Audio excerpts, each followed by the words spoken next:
ፍቅር እስከ መቃብር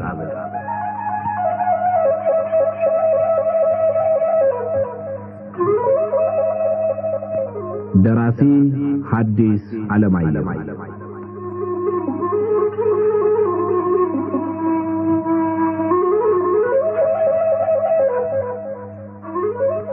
ተራኪ ወጋየሁ ንጋቱ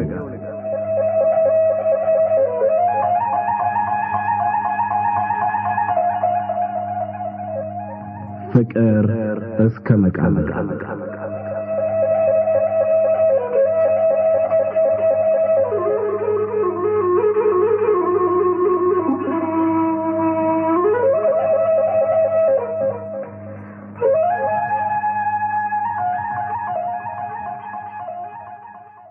አንድ ቀን አቶ ቦጋለ ከዋሉበት ሲመለሱ ባለቤታቸው እመት ወድነሽ ቤቱ በራፍ አጠገብ በተጋደመው ግንድ ላይ ተቀምጠው እንባቸው መንታ መንታ ሆኖ እየወረደ ሲያለቅሱ ደረሱና ምን ነው ውዴ ምን ሰማሽ አሉ ጉልበታቸው እየተንቀጠቀጠ።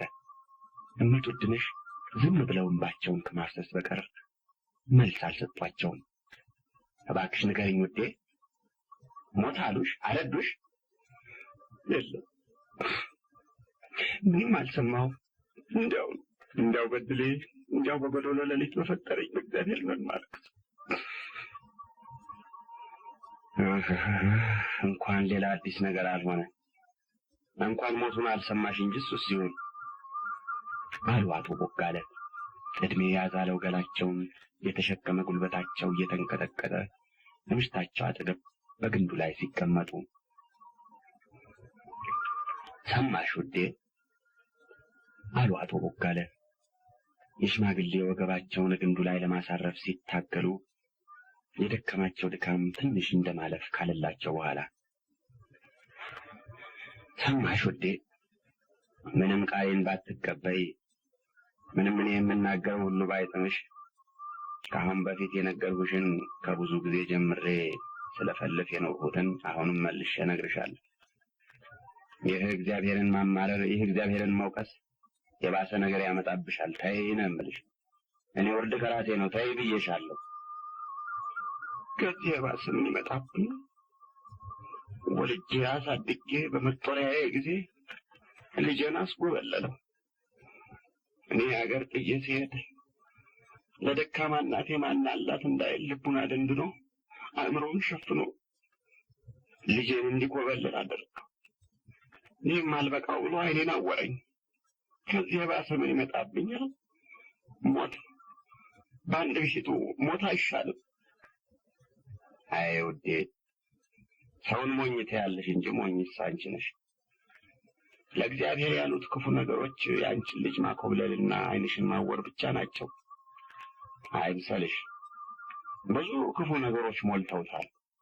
ብዙ ክፉ ነገር በአንድ ላይ አስሮ ጠፍሮ ሊያሸክምሽ ይችላል። ይልቅ ተይ ተጽናኝ፣ ግድ የለሽም ተጽናኝ። ደግሞም አሉ አቶ ቦጋለ ትንሽ ትንፋሻቸውን እንደ ማስተጋባት አድርገው ቆዩና ደግሞም እንደ እውነቱ ከሆነ ይህን ሁሉ በራስሽ ላይ ያመጣሽ አንቺ ነሽ። እንዴ ምን አድርጌ ነው ይህን ሁሉ በራሴ ላይ ያመጣው?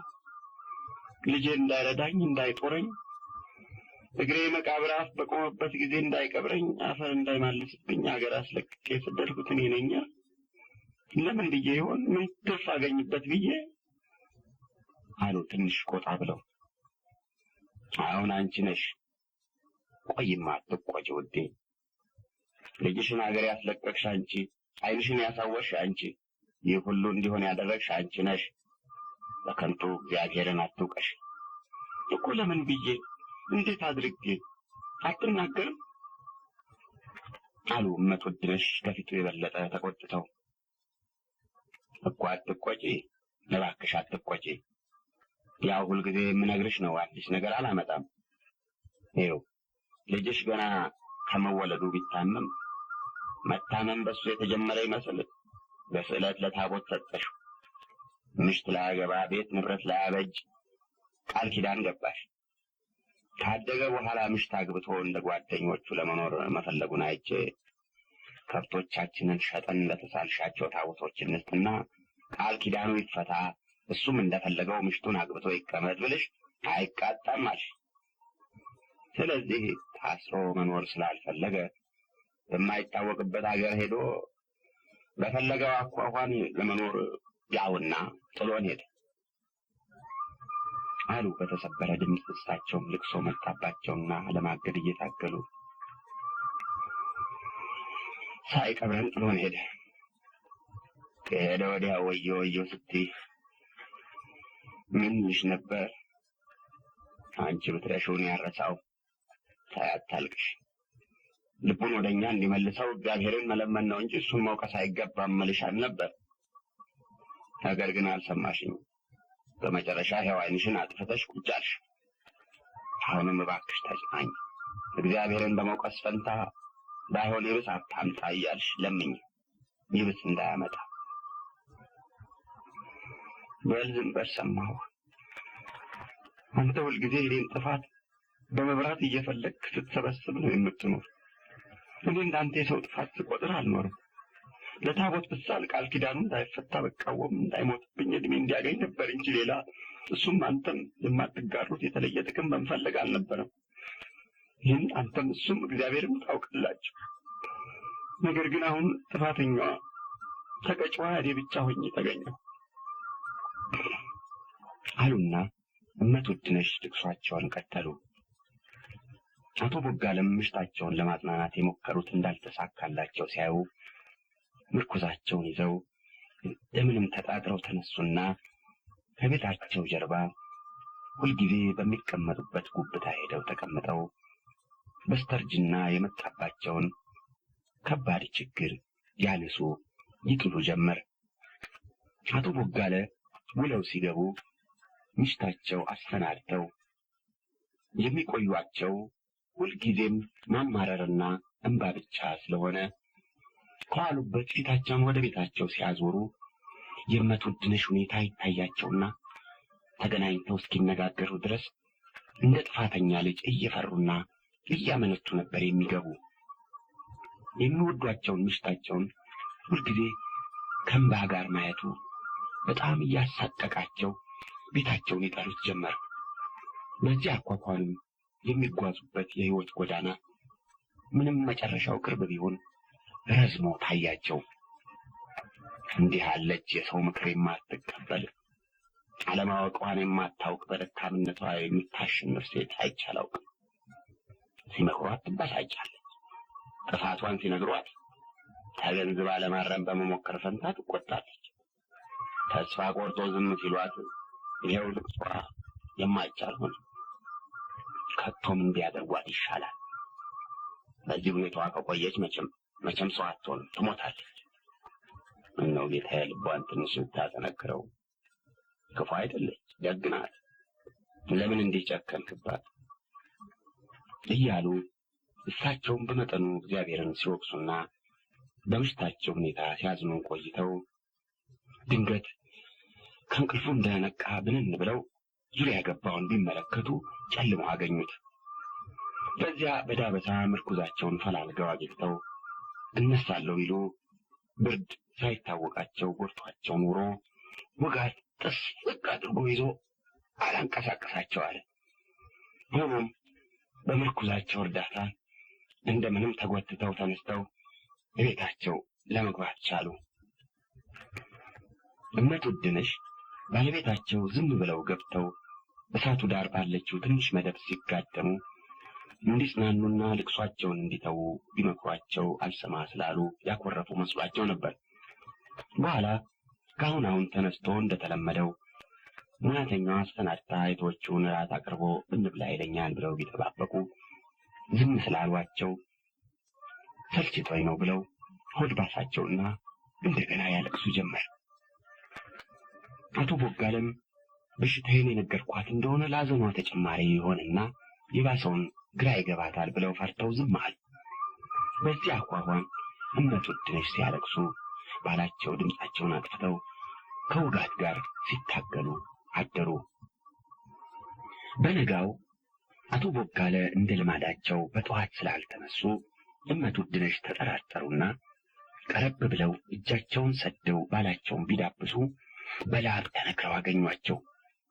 ቢጠይቋቸውም የሚሰጡትን መልስ ውጋት እያቋረጠው በጣም ሊያስተውሉት ካለመቻላቸውም ሌላ ጠይቆ ለመረዳት የተረፋቸው ትንሽ ትዕግስት አለቀ። ከዚያ እየወደቁ እየተነሱ በሩን ፈልገው አገኙና ወጥተው ይጮሁ ጀመር። ጩኸት የሰሙ ጎረቤቶች ደርሰው ምንድን ነው እያሉ ቢገቡ አቶ ቦጋለ በአፍንጫቸው ደም እየወረደ ሲጣጣሩ አገኟቸው።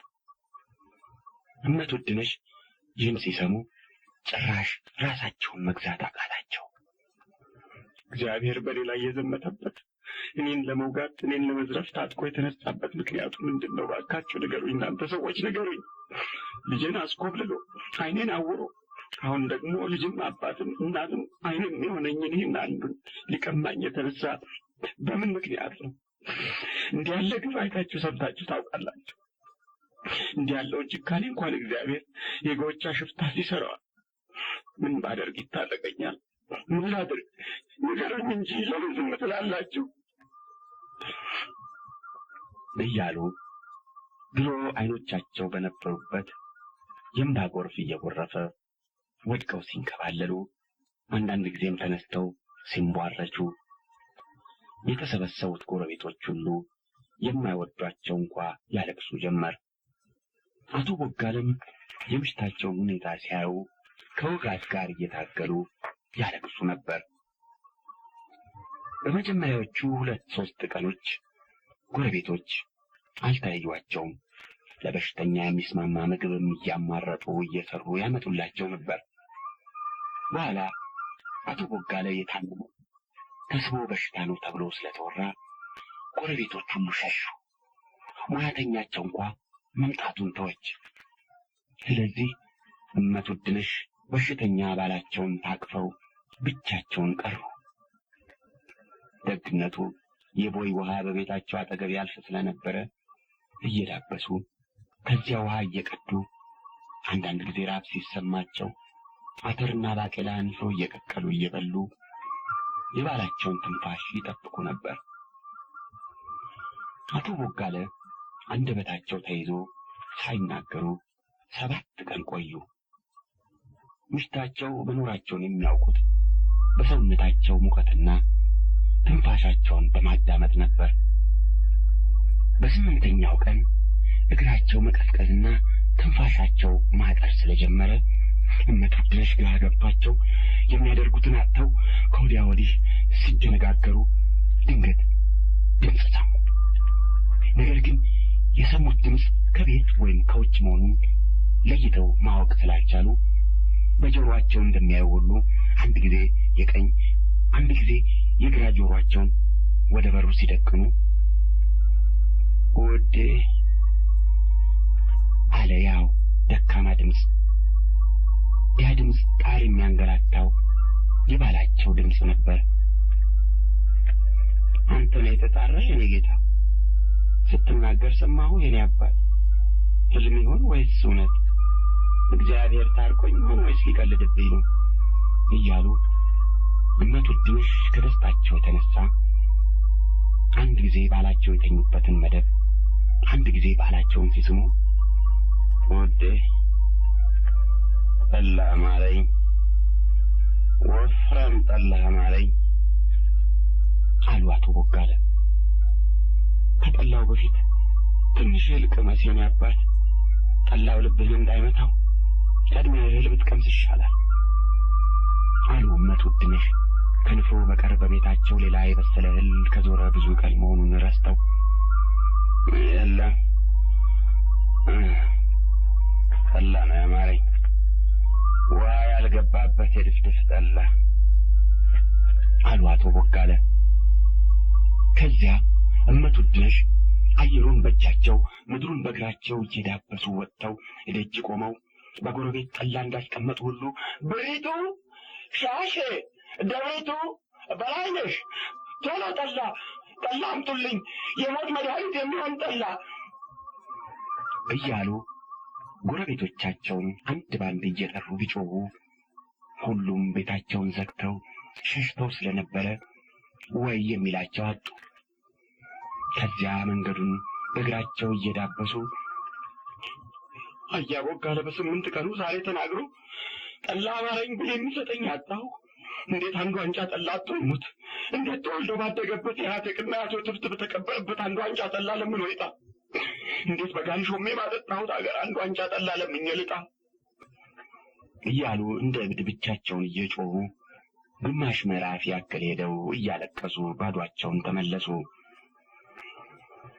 ሀገር አንድ ላይ አድሞ ጉሮሮ እስኪነቃ ብጣራ ትንፋሽ እስኪያልቅ ብጮህ የሚሰማኝ ምን ሆንሽ የሚለኝ አጣ። የሞት መድኃኒት የሚሆን አንድ ዋንጫ ጠላ ለምኜ አጣ።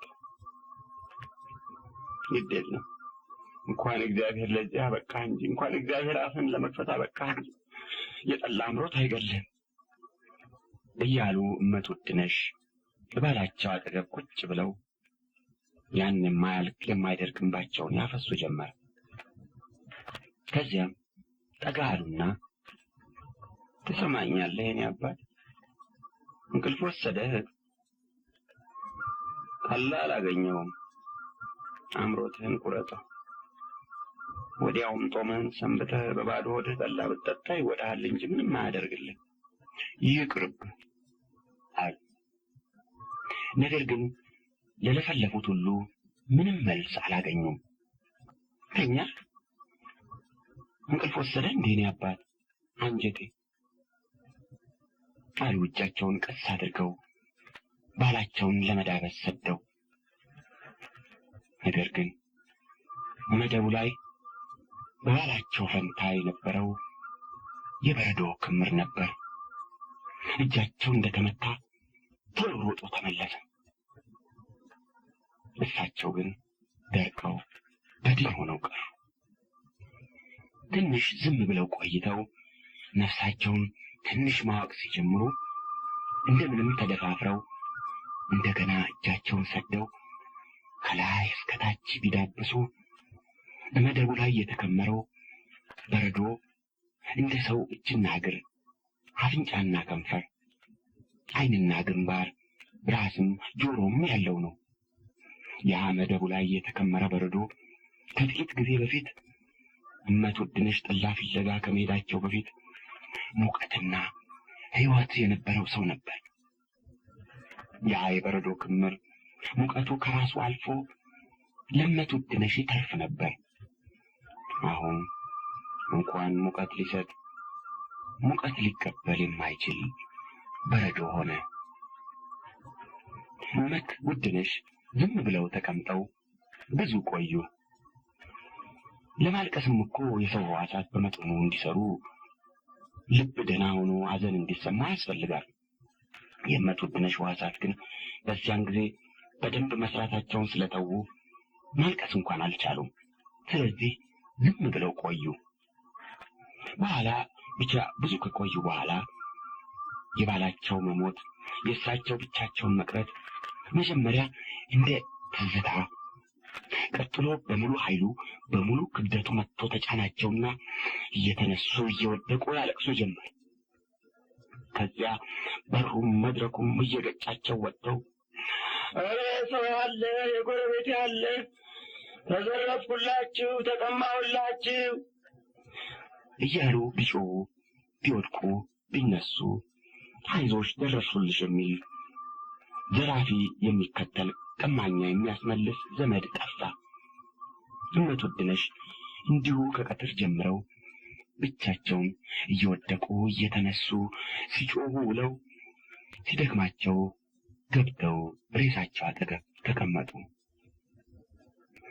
እመት ውድነሽ ቀኑን እንዲህ እየወጡም እየገቡም ሲያለቅሱ ውለው ሌሊት ልቅሷቸውን ተዉና በምን ምክንያት እንደዚህ ያለ በሰው ደርሶ የማያውቅ መከራ እንደደረሰባቸው ሲያሰላስሉ አንድ ቀን ባላቸው ሳይታመሙ እግዚአብሔር የመከራ ድሃ አይምሰልሽ፣ ብዙ ክፉ ነገር ብዙ መከራ በአንድ ላይ አስሮ ጠፍሮ ሊያሸክምሽ ይችላልና ባታማረሪው ይሻላል ያሏቸው ትዝ ሲላቸው ጊዜ ፍርሃት ያዛቸው።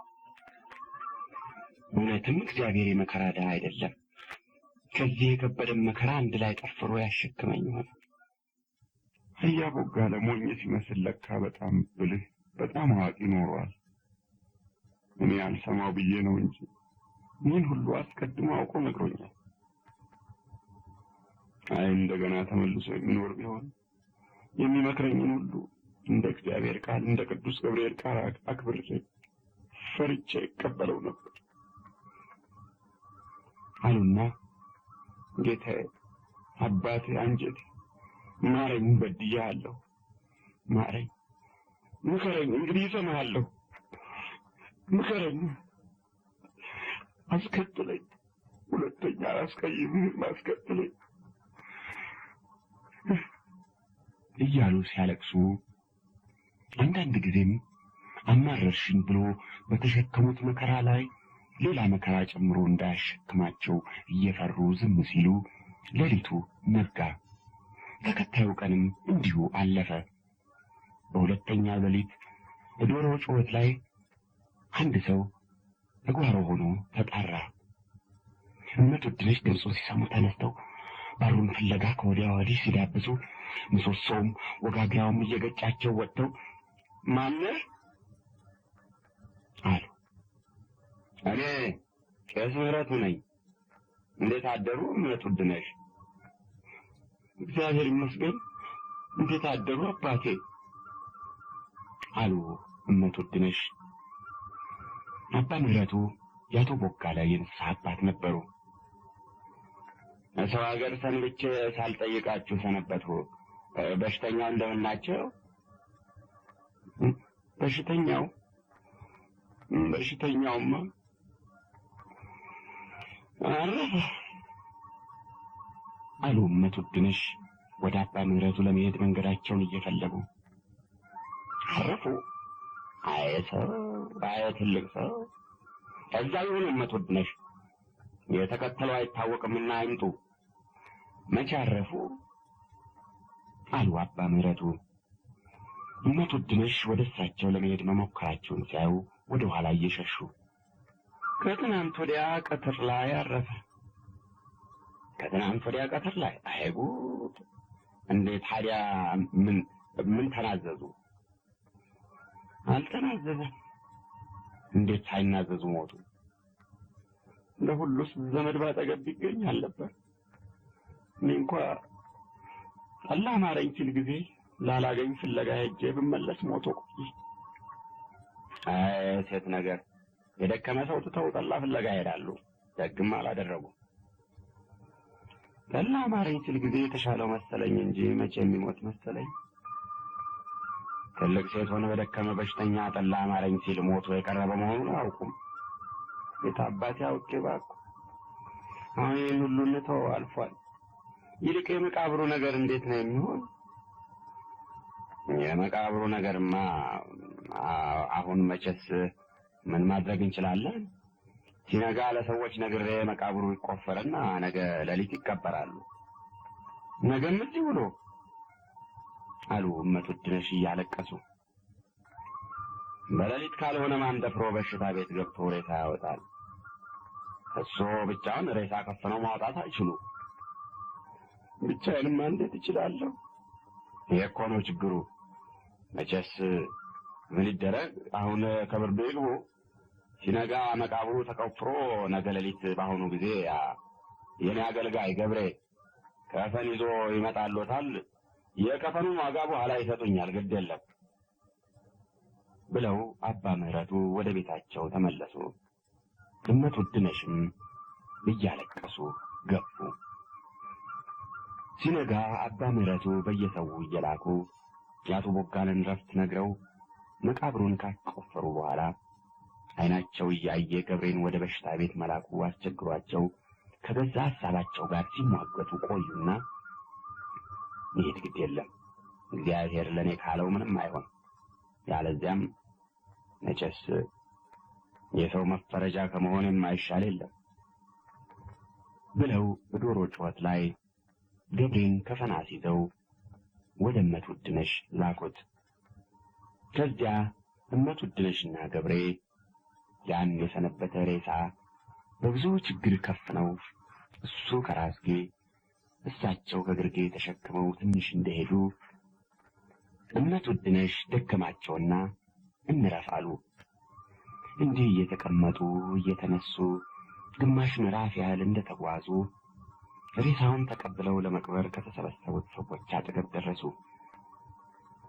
የተሰበሰቡት ሰዎች እመት ውድነሽንና ገብሬን ሲያዩ ተጣርተው ሬሳውን እሱ ላይ አስቀምጡና ተመለሱ አሏቸው። በሽታ አንድ ጊዜ ከገደለ በኋላ ሕያዋንን እንጂ ሙታንን አይከተልም ስለሚባል አቶ ቦጋለን የገደለ በሽታ እመት ውድነሽን ተከትሎ እንዲመለስ ነው። ስለዚህ እመት ውድነሽና ገብሬ እንደታዘዙት ሬሳውን አስቀምጠው በሽታውን አስከትለው ወደ መጡበት ሲመለሱ ቀባሪዎቹ አንስተው ቶሎ ቶሎ ሳይነጋ ቀብረው ወደ የቤታቸው ተበታተኑ። አቶ ቦጋለ የተቀበሩ ዕለት እመት ውድነሽ ታመው አደሩ። ባላቸው በታመሙ ጊዜ እሳቸው አንስተው አስተኝተው ደካማ ዓይነ ስውር ሊያደርገው የሚችለውን ሁሉ አድርገው በራስጌ በግርጌ ሆነው አስታመው አልቅሰው ባይቀብሩም አስቀበሯቸው። እሳቸው ሲታመሙ ግን ሌላ ሁሉ ይቅርና በር እንኳን የሚከፍትና የሚዘጋላቸው ባጠገባቸው ማንም ሳይኖር በባዶ ቤት 3 ቀን ታመው ሞቱ። በሽታቸው ምን እንደነበረና እንዴት እንደሞቱ የሚያውቅ ሰው አልነበረም። እስከ ብዙ ጊዜ ድረስ በማንኩሳ ሲመረቅ እንደ ቦጋለ መብራቱና እንደ ውድነሽ በጣሙ የወላድ መካኖች ከመሆን ያድናችሁ ይባል ነበር።